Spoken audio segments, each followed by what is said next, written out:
आप सबका स्वागत है हमारे आज के एक और नए पॉडकास्ट में और हमारे चैनल सफ़र ज़िंदगी में। आज के जो गेस्ट हैं हमारे लिए बहुत ख़ास हैं, बहुत स्पेशल हैं और हमारे मीडिया जगत से उन्होंने काफ़ी स्ट्रगल किया, कठिनाइयों को, परेशानियों को झेलते हुए आज उन्होंने अपना करियर बनाया, सफलता हासिल की और उनकी एक आवाज़ के ज़रिए से उनको पूरा भारत जानता है। जो आज के हमारे गेस्ट हैं, हमारे मेहमान हैं, केशव विदुड़ी जी। आपने नमस्कार। हमें अपना कीमती समय देकर बहुत बहुत धन्य बनाया और हमारे चैनल को टाइम दिया। सबसे पहले हमारे सफ़र ज़िंदगी के चैनल के सभी दर्शकों को केशव गुर्जर के हाथ जोड़कर नमस्कार और उम्मीद करता हूँ कि ये हमारा जो चैनल है दीपक जी का, भाई का, सफ़र ज़िंदगी, इसे देखें, लाइक करें, सब्सक्राइब करें, अच्छे अच्छे कमेंट करें और शेयर करें। आज मौका दिया दीपक जी ने आपसे रूबरू होने का।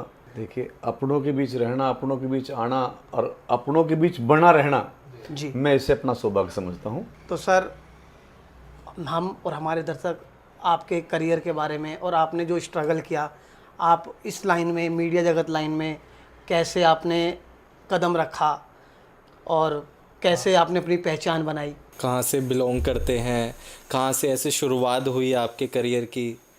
दीपक जी, मेरा गांव छोटा सा गांव है, एक ज़िला मेरठ उत्तर प्रदेश में, जी कस्बा किठौर के पास में, हस्तिनापुर के नज़दीक गोविंदपुर। जी मैं एक छोटे से किसान परिवार से बिलोंग करता हूँ। और आपने पूछा कि कैरियर की शुरुआत कैसे की। कैरियर की शुरुआत की नहीं, ज़बरदस्ती हुई। जब मैं छठी क्लास में पढ़ता था, एक हमारे गांव में प्राइमरी स्कूल था जी सरकारी, लेकिन कोई ये प्राइवेट एकेडमी नहीं थी। बराबर के पास के गांव, मेरे गांव पड़ता है महलवाला, जी वहाँ एक एकेडमी थी लाला गणपत राय मेमोरियल के नाम से। जी जी तो मैंने प्राइमरी की पढ़ाई छोड़ के उसमें एडमिशन ले लिया। बहुत छोटा परिवार था हमारा, छोटा किसान परिवार था। जी और ये लगभग सन, मैं बता रहा हूँ आपको, 70-71 के, 1971 के ऐसे करीब की बात है। मैंने वहाँ लिया तो स्कूलों में 15 अगस्त 26 जनवरी पर एक वार्षिक उत्सव मनाते हैं। जी वहाँ अपनी अपनी कला का प्रदर्शन करने का हर बच्चे को मौका मिलता है। कोई भाषण देता है, कोई नाटक करता है, कोई गीत गाता है, कोई संगीत बजाता है। तो मुझे भी एक मौका मिला।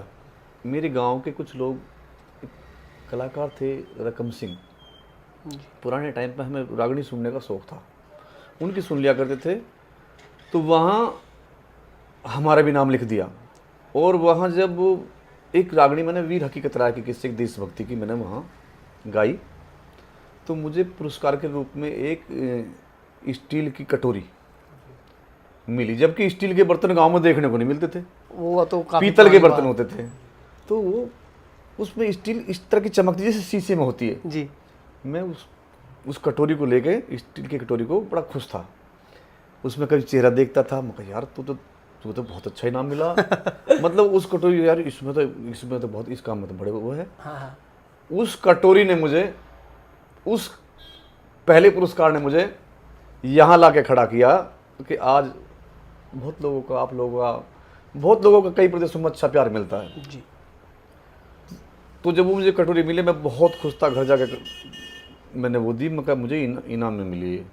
अरे वाह। फिर धीरे धीरे धीरे धीरे धीरे मैं उस काम की तरफ रुचि जाने लगी मेरी। तो मैं उनके पास, जो हमारे गांव के पुराने गायक थे रागनी के, उनसे जा चुपके से, मैं कहा हम 15 अगस्त आ गई, अब 26 जनवरी आ गई, मुझे रागनी लिखवा दो। फिर वो शौक और बढ़ने लगा। अब मैं पढ़ने में रुचि कम होगी हाँ हाँ और गाने में ज़्यादा। मैं उनसे गाना लिखवा कर लाऊं, वो भी अनपढ़ गायक थे, बेचारे बोल के बता देते थे, मैं लिख लेता था। फिर मुझे वो फेर करनी, जी अपने रजिस्टर में लिखनी। शाम को पिताजी मेरी तलाशी लेकर थे और वो देख के कितने होमवर्क कम किया, रागनी ज़्यादा लिखी है, हाँ वो उन्हें फाड़नी, अगले दिन फिर मुझे वो लिखनी, यानी कि मेरा होमवर्क डबल हो गया, मेहनत बढ़ गई। ज़्यादा बढ़ गई, क्योंकि वो फाड़ते थे और मैं लिखता था। बिल्कुल। कई बार मेरे चक्कर में पिटाई भी हुई, पिटाई हुई तो 2-4 दिन के लिए छूट जावे, लेकिन फिर वही शौक ध्यान आवे। एक बार ऐसा हुआ, एक तुम्हें ऐसा वाकया बताता हूँ। हम चुपके से गांव के, क्योंकि घर तो दादा का डर रिहा है हमारे घर, जी जी। दादा के डर की वजह से कोई घर में बच्चा आता नहीं था। आसपास में कहीं रागनी हो गई थी, मुझे ले जावे, चल भाई चल। तो मैं चुपके से जाया करता, कभी छत पे सो गया, वहाँ से जब वो आवाज़ लगा करे थे, हमारा कोड वर्ड था, कुछ आवाज़ लगाते थे वो, तो उसमें कुछ फंसा दिया, कभी डंडा फंसा दिया, ऊपर रख दिया, जिससे कपड़ा से उठा के जैसे सो रहा है, और पीछे छत से कूद कर चले गए। अरे और सारी रात वहाँ गया। हाँ। फिर उधर से चढ़ के आना था। एक रोज हम पकड़े गए, कुछ ऐसा रात को हमारा जरूरत पड़ी, काम पड़ेगा, मुझसे ही हो सका था वो काम, मुझे पूरा देखने गए तो वहाँ तो एक डंडा था और उसमें 2 उपले रखे थे, उसमें कपड़ा ओढ़ रखा था। जब सुबह को हम आए तो लेट उठाए पिताजी ने कि उठ जा भाई, कैसे उठना है, मतलब मुझे रात कहाँ था भाई, मगर यहीं तो था। नहीं सही से पता कहाँ था, मगर यहीं तो था, मतलब तिवारा मैंने यहीं तो था, बस डंडा बजाना शुरू कर दिया उन्होंने। जो घर में 3 बार देखा है तो नहीं था। फिर सोचने लगा यार इस शौक के चक्कर में तो पिटता रहेगा, कब तक पिटेगा, छोड़ यार। मन थोड़ा सा विचलित होने लगा। धीरे धीरे ऐसे ही चलता रहा। एक रोज मम्मी बीमार थी, गांव में एक ही डॉक्टर थे, डॉक्टर रोहतास नाम था उनका। तो मम्मी की तबीयत ज़्यादा ख़राब थी, डॉक्टर बुलवाए, डॉक्टर ने इंजेक्शन तो लगा दिया, दवाई लेने भेज दो किसी को क्लिनिक पे। अब दवाई लेने के लिए ड्यूटी मेरी लग गई, अब दवाई लेने जाएंगे। मम्मी की हालत वाकई में ज़्यादा ख़राब थी। अब रास्ते में जब मैं जा रहा था दवाई लेने के लिए, तो गांव में पहले मंच भी नहीं होते थे जी। हमारा रागनी का काम देखो आज तो खैर बहुत आगे, हमारे अच्छे कलाकारों ने इसे आगे पहुंचाया है। मैं तो उन्हें बार बार नतमस्तक होता हूं भाई।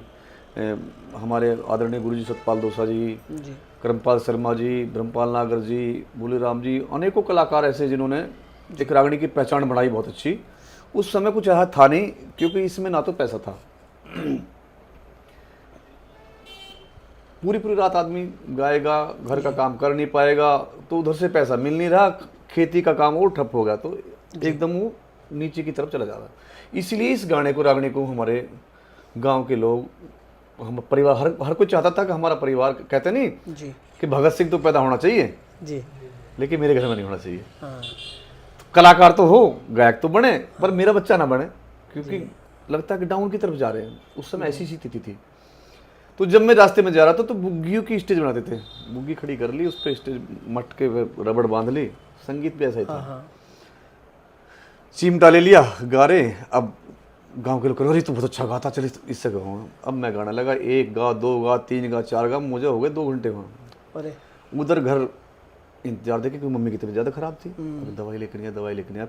अंत में पिताजी ढूंढने के लिए निकले। जब देखा मैं बुग्गी पे खड़ा हुआ गा रहा था, अब मैंने पिताजी दूर से देख लिया, दिमाग में जब आई कि अरे तुझे तो मम्मी की दवाई लानी थी। मैंने रागड़ी बीच में छोड़ के मैं कूद के स्टेज पे से और भाग गया। दवाई ली, दवाई लेके फिर आया, और घर आने के बाद कुल मिला के बहुत पिटाई हुई। तो मैंने कहा छोड़ इस काम को। रिश्तेदारों ने बहुत कुछ कहा, अजी ये तो बनेगा चंद्र सांगी, तो बनेगा लक्ष्मी चंद। तर होता है ऐसा ही, जब कोई भी काम करता हो तो लोग उसे ताने जरूर देते हैं, और अपने ही पहले खींचते हैं नीचे की तरफ। उन तानों से, उन उल्हाड़ों से डर के आदमी वहीं रुक गया तो वहीं रुक जाता। जी।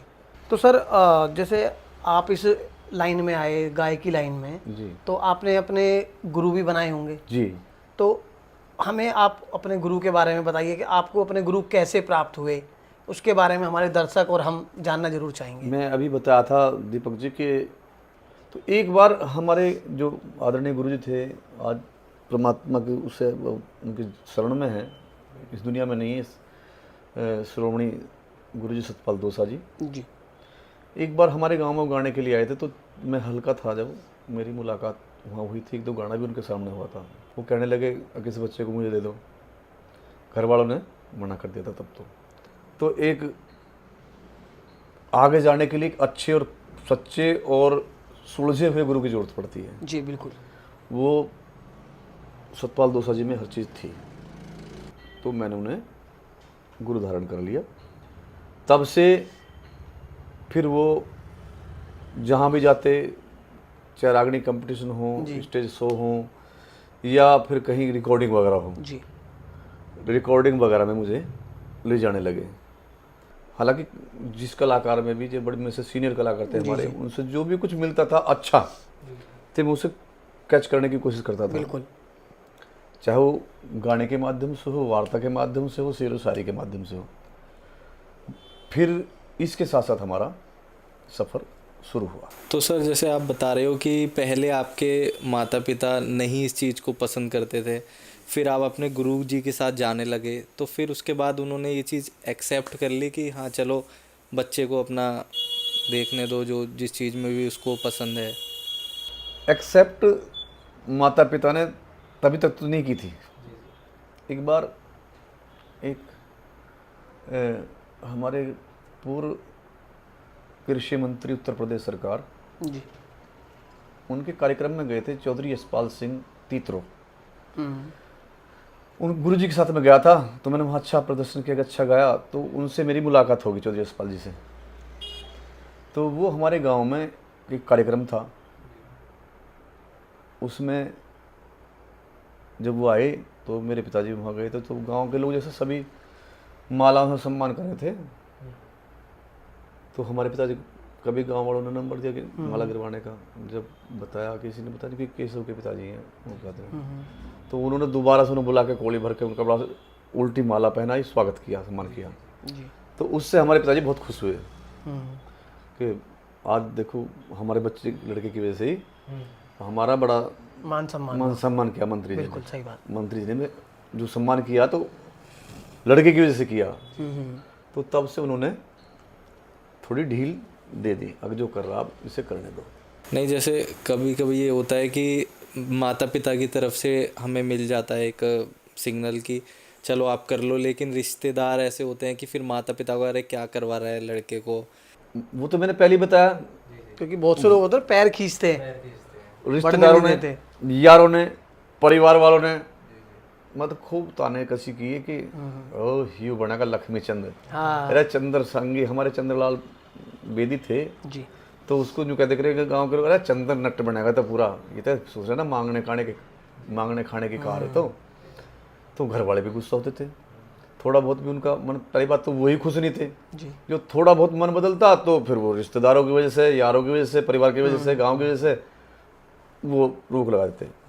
तो इसलिए वहाँ अगर मुझे घर से फुल सपोर्ट शुरू से, जैसे आज कलाकार को हम देते हैं जी, अपने बच्चे को कलाकार बनाने के लिए, हम उसको भाई उसका ट्यूशन भी लगाते हैं, कोचिंग कराते हैं, उसको अच्छे गुरु से शिक्षा दिलवाते हैं जी। तो शायद मैं बहुत बहुत आगे पहुंचता।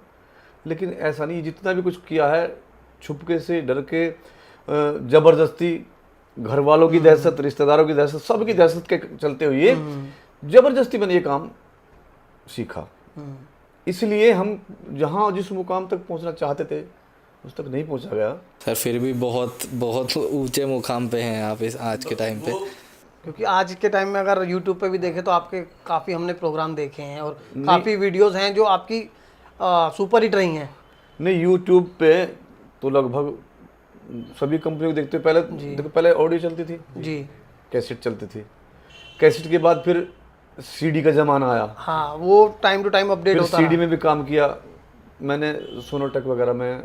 तुम्हारे एक रतन कैसेट थी उसमें किया, आज उसका नाम सुनंदा है। एक श्याम कैसेट थी उसमें भी किया, एक आर के कैसेट थी उसमें भी किया जी। और तुम्हारे एक यादव कैसेट के नाम से थी उसमें भी किया। और जब कारगिल युद्ध चल रहा था, उस दिन रिकॉर्डिंग हमारी कारगिल युद्ध के गीतों की, मेरी और आदरणीय सतपाल गुरु जी की सोना कैसेट के माध्यम से हुई। बहुत अच्छी, बहुत लोगों ने पसंद की, बहुत अच्छे अच्छे उसमें बड़े बड़े मार्मिक गीत थे, उनमें भी किया। फिर उसके बाद ये सीडी आ गई, सीडी के बाद फिर वो डीवीडी आ गई, और उसके बाद अब मल्टीमीडिया का ज़माना है, यूट्यूब आ गया, फेसबुक और अब तो अनेकों प्लेटफॉर्म हैं जी।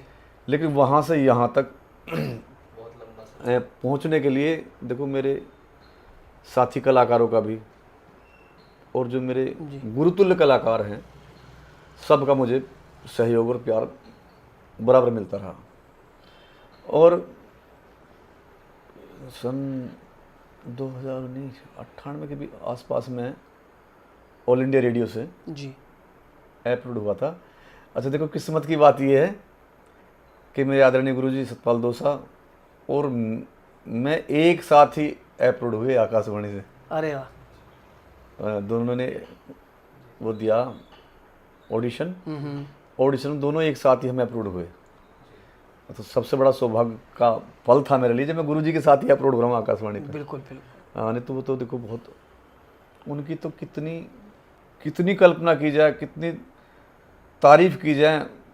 मैं नहीं, चलो हम तो शिष्य हैं, जी हमारे शिष्यगण, गुरुजी के शिष्यगणों का भी बड़ी लंबी लिस्ट है, बहुत कलाकार शिष्य हैं।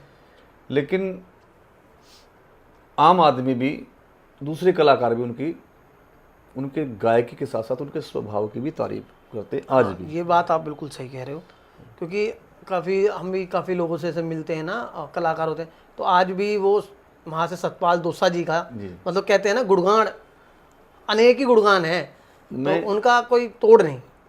देखिए हालांकि सबको अपने गुरु अच्छे लगते हैं जी, और देख गुरु बनाएगा, कोई भी व्यक्ति हो गुरु बनाएगा तो उसमें कुछ खूबी देख के उसको अच्छा, मतलब अपना आइडल मान के, बिल्कुल उससे प्रेरित होकर गुरु बनाएगा।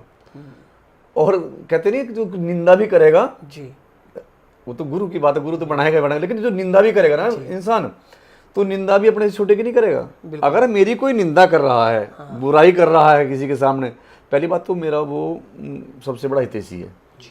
हितैषी इसलिए कि कहीं जहाँ मुझे कोई चार लोग नहीं जानते और वहाँ मेरी बुराई, मेरा केसव गुजरता है ऐसा, यार वो तो बेकार है, बुराई कर रहा है, तो उन चार लोगों के दिमाग में मेरा प्रचार तो कर रहा है। बिल्कुल ऐसे ही ना तो कोई अपने से छोटे की निंदा करता और ना ही अपने से छोटे कोई रिश्तेदार बनाना चाहता जी, और ना ही कि गुरु तो गुरु है, गुरु तो बनाना चाहेगा ही, गुरु चाहेगा उसको बनाना कि जहाँ दिख रहा कि इसमें तो सब गुण संपन्न है, इसमें तो इतने गुण हैं, इसमें तो ऐसा नाम है, इनके सहारे से तेरा भी नहीं हो जाएगा जी, ऐसा होता है।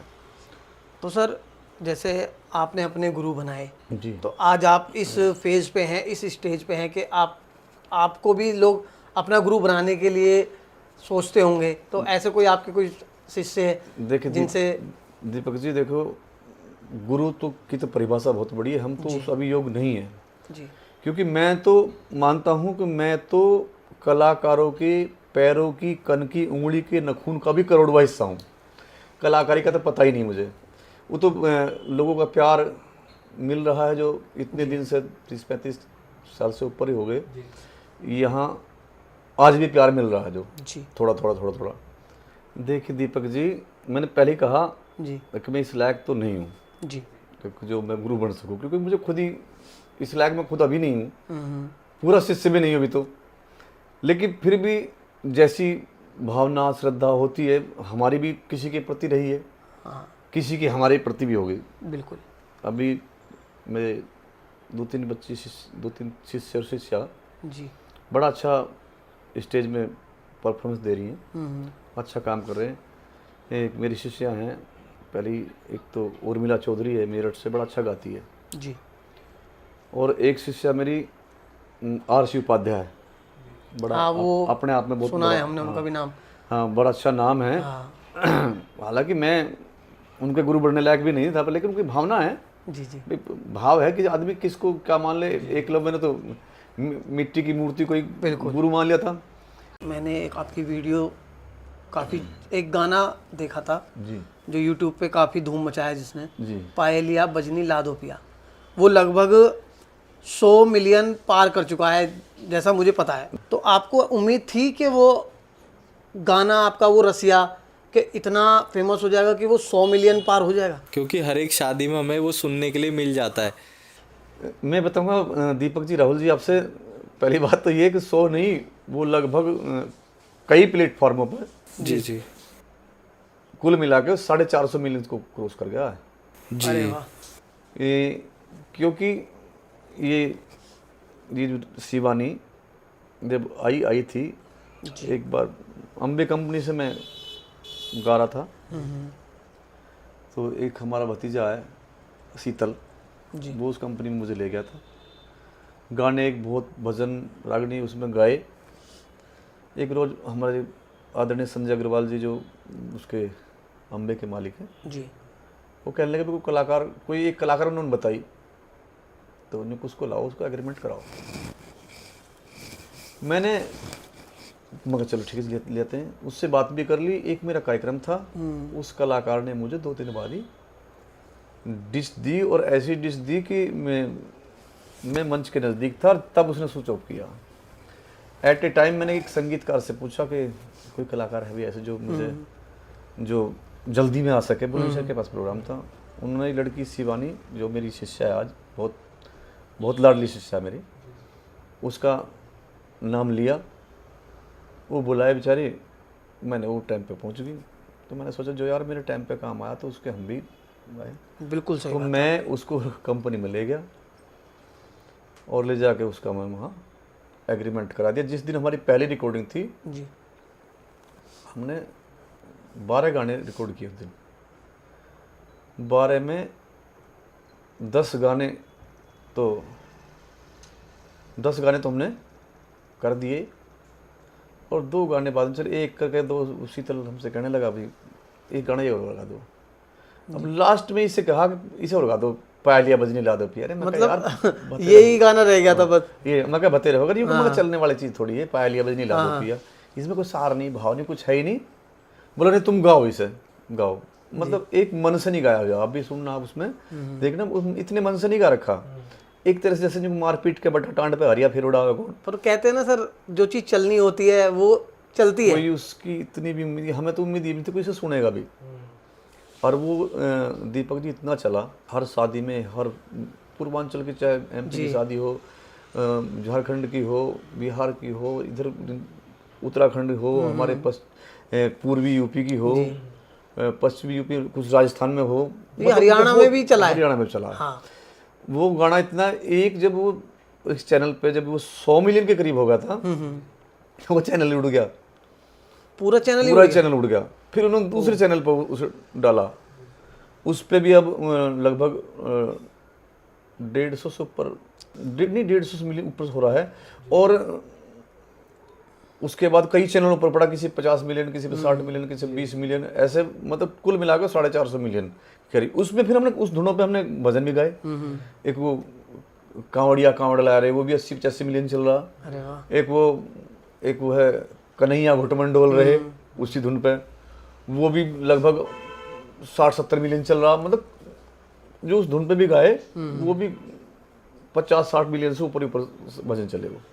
अरे वाह। चाहे कोई किसी भी माता का गाया वो भी चला, बाबा का गाया वो भी चला, भोले बाबा का गाया वो भी चला, कन्हैया जी का गाया वो भी चला, उस पर सब चले। बहुत अच्छा हमारा बड़ा।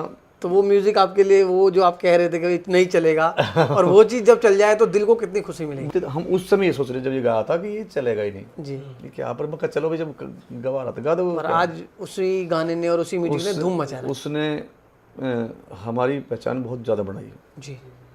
और शिवानी ने और मैंने दोनों ने गाया, और दोनों ने उसमें अभिनय भी दोनों ने किया, उसकी वीडियो भी हमने बनाई। जी।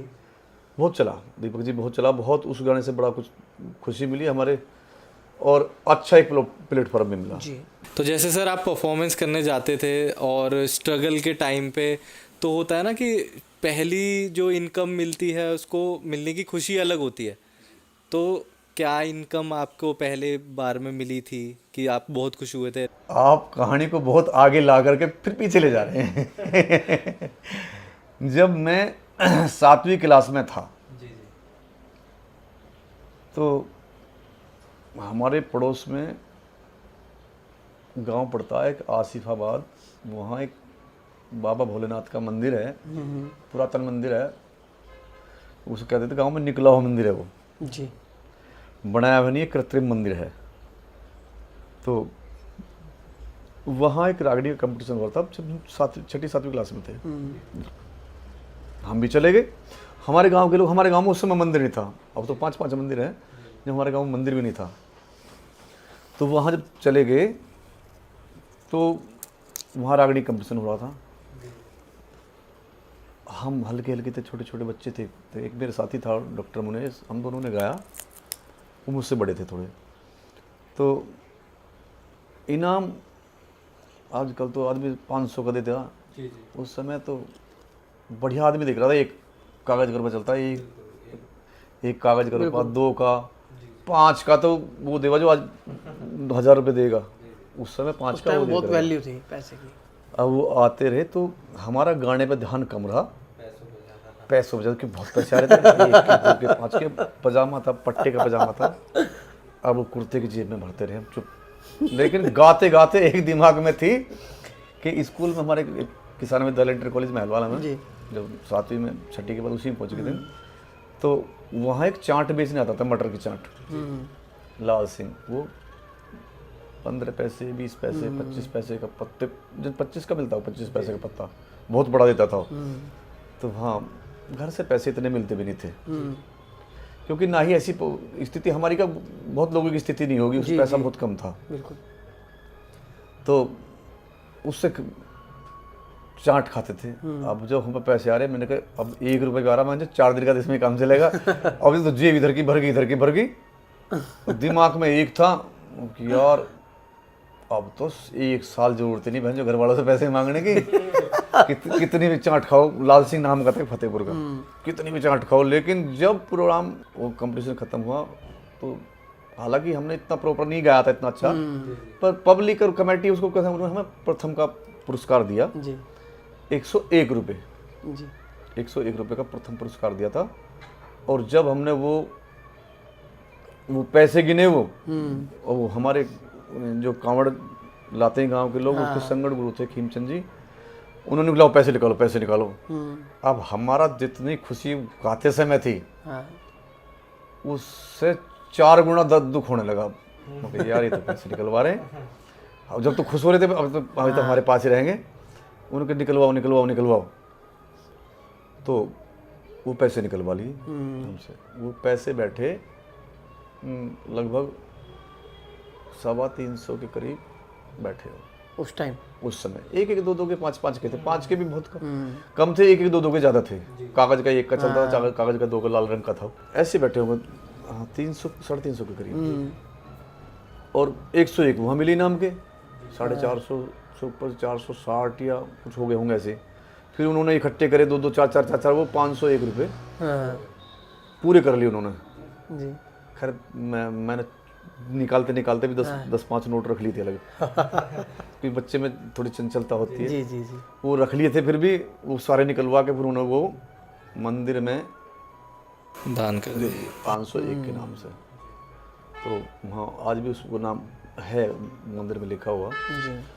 तो बड़ी खुशी होती है। अब उस समय तो बुरा लग रहा था जी, लेकिन अब ऐसा होता है, यार बताइए, यहाँ तो कम से कम परमात्मा के खाते में तो नाम लिखा ही गया है। बिल्कुल। क्योंकि ये उम्र ऐसी होती है पैसे की, जब पैसा देखने भी नहीं था, जब इतने पैसे मिल रहे हैं तो भाई, तो उस समय अब तुमने उसमें खुशी भी झलकती है और दुख भी झलकता है। खुशी उस टाइम तक थी जब तक पैसा आ रहा था जी। और दर्द जब तक जब मुझसे निकलवा रहे थे, दिया गया आगे दे दो ये तो। हाँ, लेकिन आज उसका एहसास होता है बिल्कुल कि हमारे आज उससे ज़्यादा खुशी होती है, बहुत ज़्यादा। हमारे जीवन का सबसे बड़ा वो था। जैसे आप परफॉर्मेंस अभी भी जैसे करने जाते हैं, तो गांव में भी, जैसे देहात में, तो वहाँ ज़्यादा तकलीफ़ होती है या शहरों में प्रोग्राम करने में ज़्यादा तकलीफ़ होती है? जैसे लोग बाग गांव में जैसे वो कर देते हैं, जैसे कि एक गाना और सुना दो, एक गाना और सुना दो। उसमें तकलीफ थोड़ी होगी, उसमें तो खुशी होगी। अगर हमें कोई कह रहा है कि एक और सुनाओ तो खुशी होगी, और जहाँ जो कह रहा है बैठा के गा गए हो, उसमें होगा दुख, तो उसमें होगा। जहाँ जो कह रहा है एक सुनाओ और एक और सुनाओ, उसमें तो खुशी होगी। लेकिन आजकल शहरों के जो प्रोग्राम हैं वो भी काफ़ी हैं और गांव के भी काफ़ी हैं, लेकिन गांव के लोग उस कल्चर से जुड़े हुए हैं जो रुचि है ना, रुचि मतलब गांव के लोग ज़्यादा दिखाते हैं या शहर में ज़्यादा लोग रुचि दिखाते हैं उस चीज़ की? गांव के लोग ज़्यादा रुचि दिखाते हैं। लेकिन अब जो है, अब कुछ गाना कुछ बदल सा रहा है। आजकल के लोग गाने के श्रोता नहीं रहे, दर्शक हो गए। आप काफ़ी स्टेज शोज करते हैं जी। प्रोग्राम करते हैं, जागरण भी कई करते होंगे, वहाँ झगड़े बहुत और तो आपको कभी ऐसी परेशानियों का सामना करना पड़ा है कि जैसे पब्लिक कभी बिगड़ गई हो, बहुत ज़्यादा भीड़ हो गई हो प्रोग्रामों में, ऐसा कोई वाक्य आपका रहा हो, ऐसा एक्सपीरियंस? ऐसे कई वाक़या रहे जी। हमारे इधर मैं तो लगभग 10-15 साल पहली बात बताऊंगा, 15 साल हो गए मुझे जी। 2005-6 के 5 और 6 हो, उसके आसपास की बात है। हम कोशी कला साइड में, मथुरा साइड में, जी।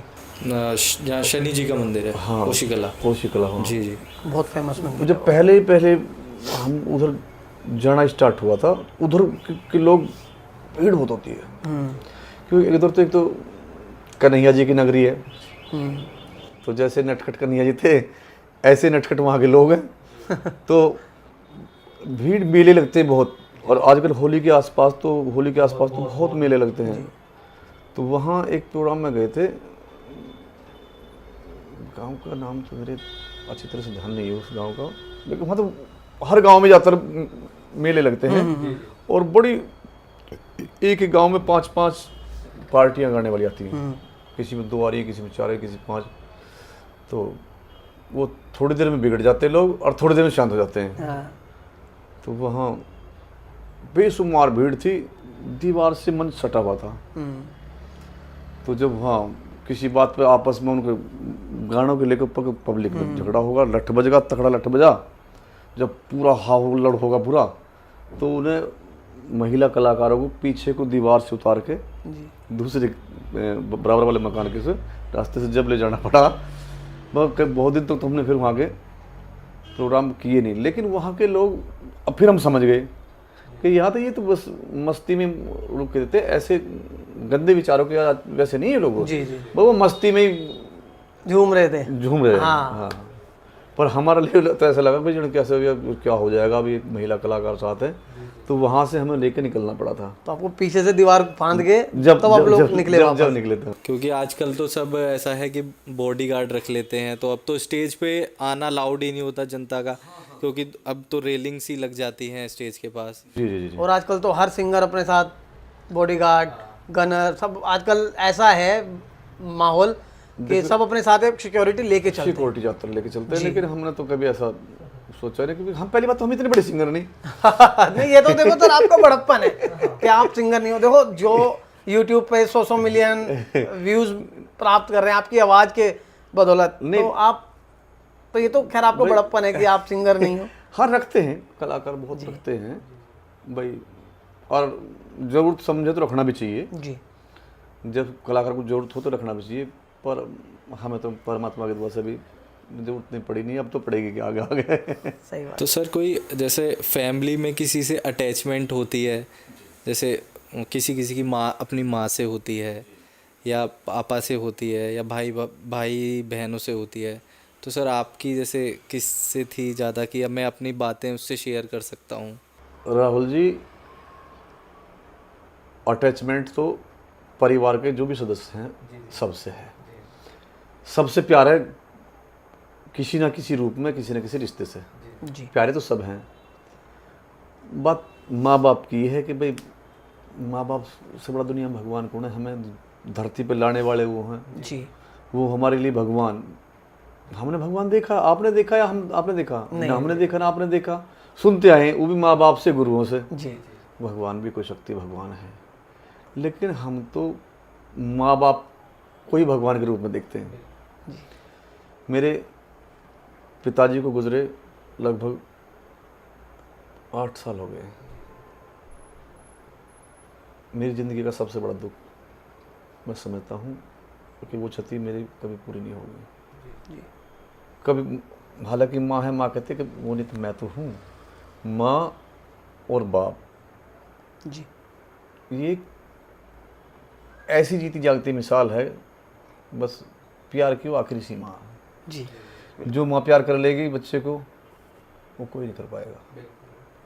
हर आदमी, मिलने वाला, परिवार का रिश्तेदार लालच से बात कर सकता है, जी लेकिन माँ ऐसी है जो निस्वार्थ करती है प्यार।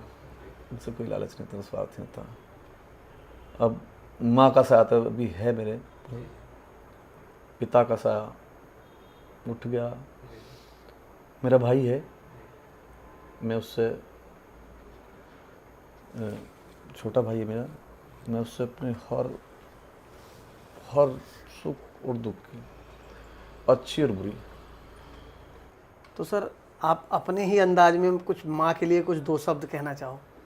देखिए, माँ के लिए कहना दीपक जी, माँ की प्रशंसा या तारीफ आप क्या कोई भी नहीं कर सकता, क्योंकि माँ तो वो अथाह समुद्र है जी कि कहते हैं जैसे सूर्य को दीपक दिखाने से कोई फायदा नहीं। माँ के बारे में कहाँ तक वर्णन आदमी कर सकता है। कहते हैं हमारे, उनने कहा था तानसेन जी ने, मैं अपने एक कलाकार से सुन रहा था, बता रहे थे मुझे, हमारे सीनियर कलाकार थे, जी कि तानसेन जी हमारे बड़े संगीत के बड़े विख्यात, बहुत बड़े ज्ञाता रहे हैं।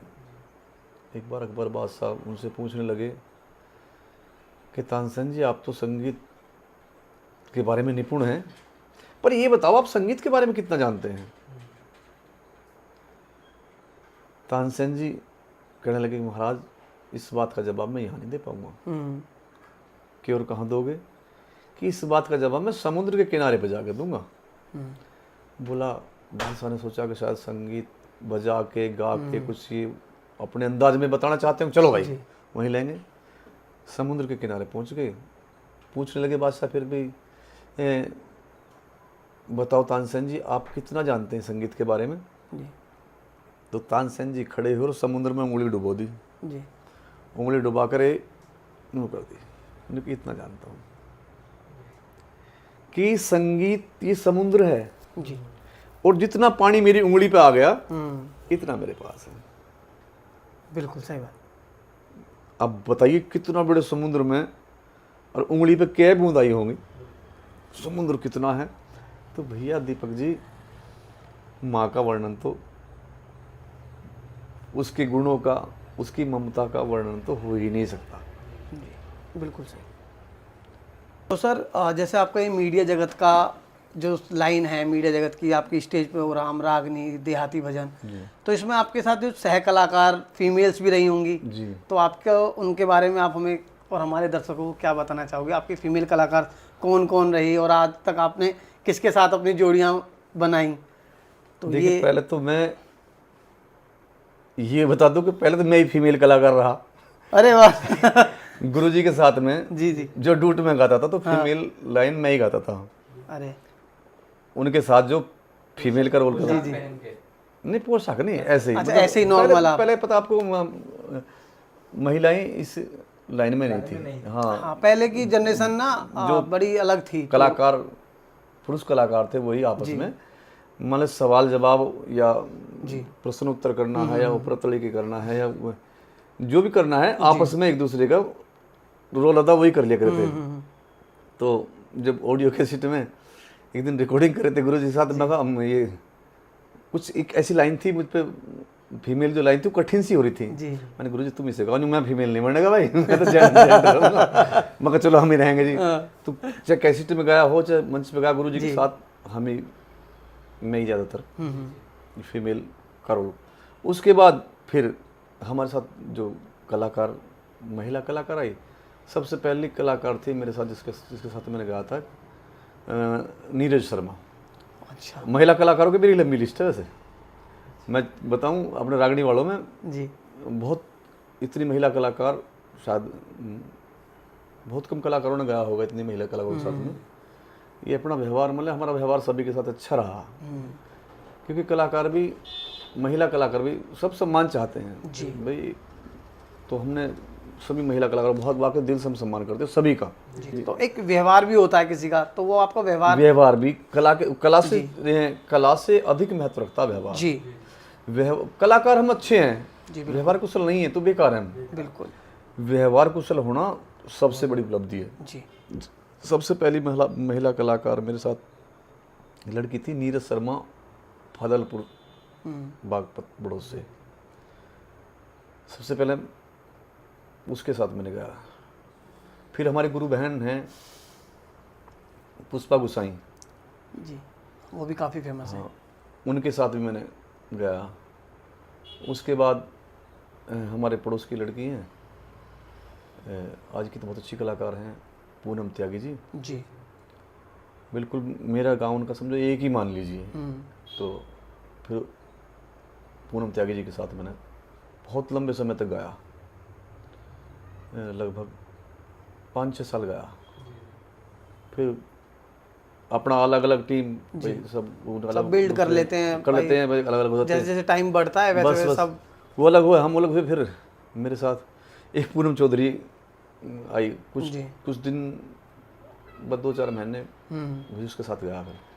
फिर मेरे साथ आ गई थी एक झांसी की थी, ज्योति झांसी, उन्होंने बहुत लगभग 10-12 साल मेरे साथ गाया। वो तो कलाकार अच्छी थी, सुरीली कलाकार थी जी। लेकिन झांसी बुंदेलखंड की थी वो, और रागनी में बड़ी अच्छी पहचान उन्होंने बनाई। बहुत अच्छा गाया मेरे साथ जोड़े में। उसके एक रीता पांडे थी, बड़ी अच्छी कलाकार, बहुत अच्छी क्लासिकल कलाकार, उसके साथ भी मैंने बहुत समय तक गाया। तो आज से बड़ी खुशी हो रही है इस चीज़ की कि आपके सफ़र ज़िंदगी, नाम भी अच्छा प्यारा, सफ़र ज़िंदगी यानी ज़िंदगी का सफ़र जी। कैसी कैसी ज़िंदगी में सफ़र आए, कितने मोड़ आए, कितनी बात है। आज सारा अपने ज़िंदगी का सफ़र को बताने का आपके इस चैनल के माध्यम से हमें मौका मिला भाई। इसके लिए मैं आप दोनों भाइयों का, राहुल भाई का और दीपक भाई का बहुत बहुत हृदय के गहरे धन्यवाद करता हूँ। बहुत बहुत धन्यवाद सर, थैंक यू सर। तो सर इतनी सारी बातें आपने हमें बताई जी। जीवन के बारे में, अपने करियर के बारे में, आपने हमको और हमारे दर्शकों को बहुत कुछ बताया। जी।